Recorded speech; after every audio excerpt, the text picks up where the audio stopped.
Homestead. We are here for our Monday night live. It is just me tonight because dinner just got served.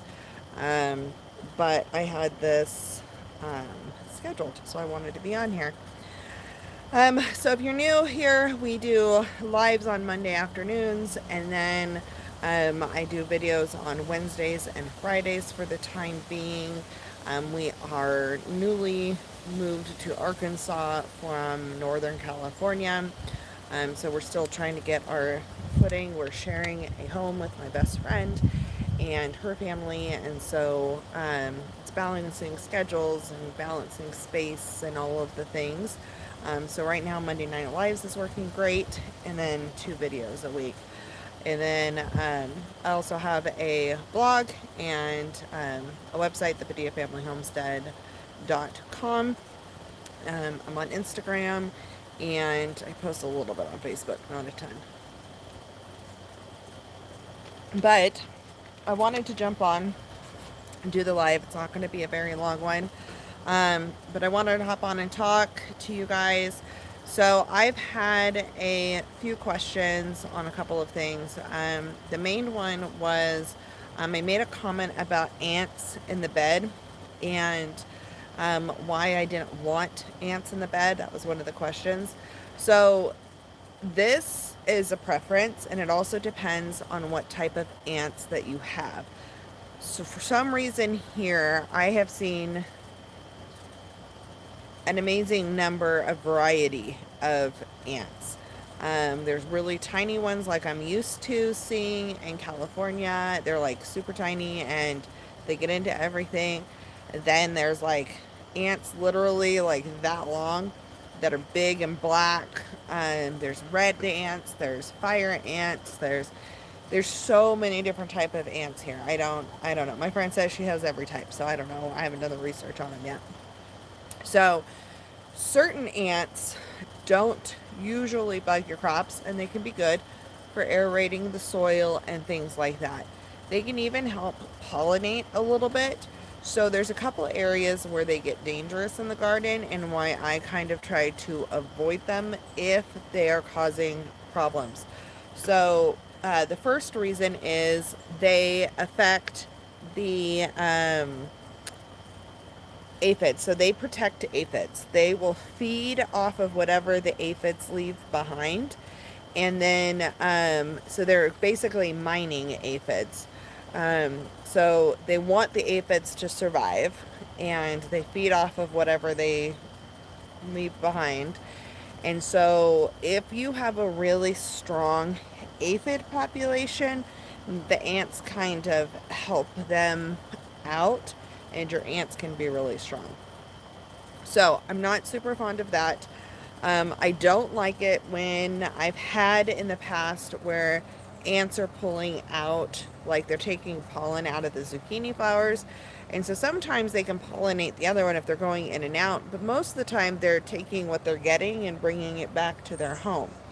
So I've had really bad ant infestations before where they just are stripping the pollen, and I'm not getting my zucchinis to actually pollinate. They end up rotting on the end. So that's been an issue. This year, what my main concern is are, so we just built these beds, and the one bed that I have my root vegetables in has a bunch of anthills. The other one that has some are the potatoes. So the two crops, I guess, that are the worst that I was reading for ant damage are potatoes, Irish potatoes, and okra. So I'm growing okra for the first time this year. It's not in the bed that has the ants. The potatoes are, so basically they can eat the potato and leave you with a rotten potato or a holy potato, damaged potato when you go to harvest. So that would damage the crop, which is a problem. I also believe I heard somewhere that they can damage your root vegetables. So because they're mining around them and they can create tracks in them. So whether they're eating them or not, I don't know. But them taking them and mining them can happen. So that's why I was concerned about them being in the root bed. So the other thing that can happen is because they have a big home underneath or whatever, they can take all the water that you're watering and actually mess up the roots of your plants. And so they're not getting enough water, which then damages your plant and makes it not as healthy. And in the end, that can cause it to die or not. So the they can be good for aeration. There's positive things that they can do. It depends on the ant. Most ants don't eat plant matter. There's only a couple types that do. But since we have a ton of different types of ants, then that's why I'm more concerned about it. So you just have to figure out what type of ant you have, what damage it can do in the garden, and what it won't do. And see if it's something that you're okay having there. Now, I haven't done anything to deal with the ants at this point. I was going to put peppermint water on the beds, and I haven't done that. Now, I'm not seeing a lot of ants all over there. I'm seeing the mounds, but I'm not seeing a bunch of ants all over the place. I'm also not seeing a lot of ant damage. The plants are growing. I think I'm having a grasshopper problem. I have baby grasshoppers. But that's separate. Something's after my basil. But that's not an ant problem. So right now I'm watching the situation and deciding. So for me, ants don't like peppermint. So I thought about putting peppermint essential oil, a couple of drops in some water, and watering the bed with that so it goes down into the home. I don't want to do hot water because it's on my root vegetables and my collards and things like that. So I don't want to put hot water down there and kill my plant.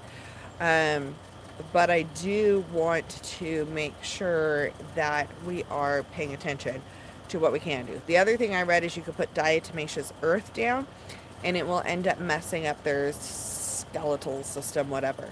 So I've been slow on doing the diatomaceous earth because it can hurt beneficial insects as well. And so that's something that I want to keep an eye on. So I need to look at the main pests. I'm still trying to figure out all the pests that we have because there's some new bugs out here. I have no idea. I have found a tarantula in the garden. We had a massive king snake on the side of the house that my husband found. So there's just different things out here. So we're getting accustomed to what the bugs are, and figuring out if they're good bugs, bad bugs, and whatnot. There's a ton of birds out here. So I did see some caterpillars on my strawberries, but something's eating those. But then there's this copper looking bug. It's almost metallic looking and copper.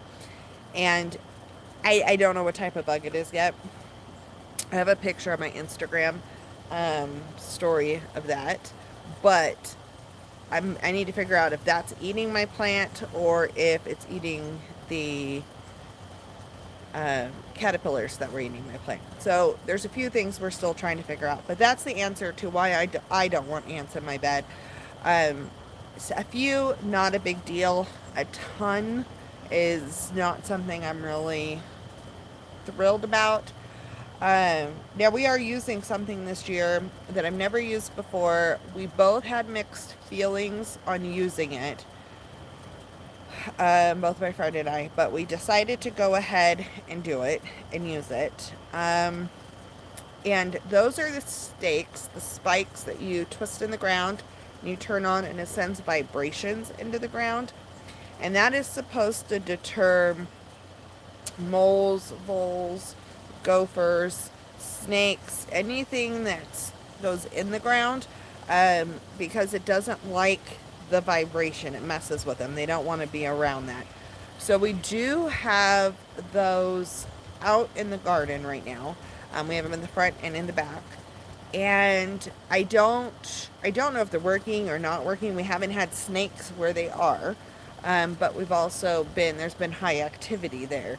So I don't know. My concern with using those is it throws off the ecosystem, because you do want the snakes and lizards and those creatures are going to eat some of the negative insects and bugs that will be in the garden. And so if they're there, they're eating them. They can also eat mice or whatever else. So it's a hit and a miss on. So I don't know. I just have a hard time because I want the ecosystem to take care of itself. So if there are those things, I need something to take care of it so I don't have to. It balances it out. But on the other side, I don't want to be out barefoot and have a bunch of snakes in the garden.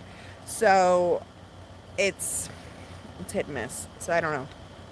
And the bad snakes get eaten by good snakes. So it's finding the balance.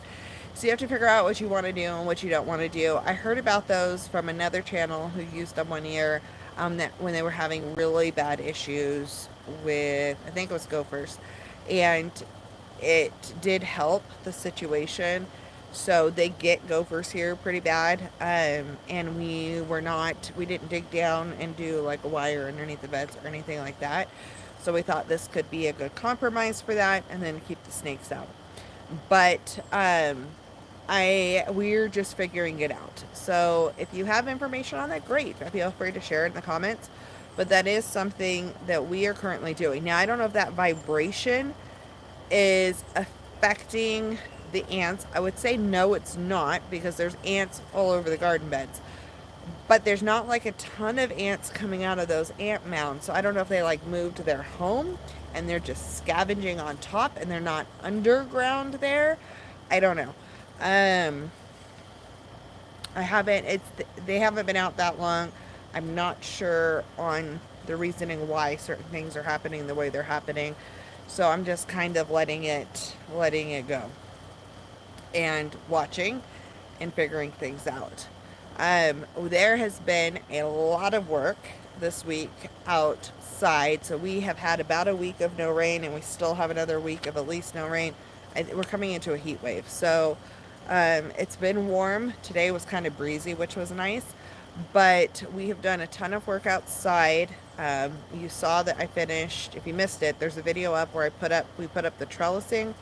We did the arch trellis, and we did the other trellising. They're putting up a fence around the garden right now. We are going to be planting the corn and pumpkins this week, and we might be experimenting with loofah. I don't know if we have enough time for it, but we're going for it. So we have about 125 days until our estimated last frost. But if the weather goes wonky and we get an early frost, it'll probably be the beginning of October, which would put us at 100 days. So you might get a couple of loofah that would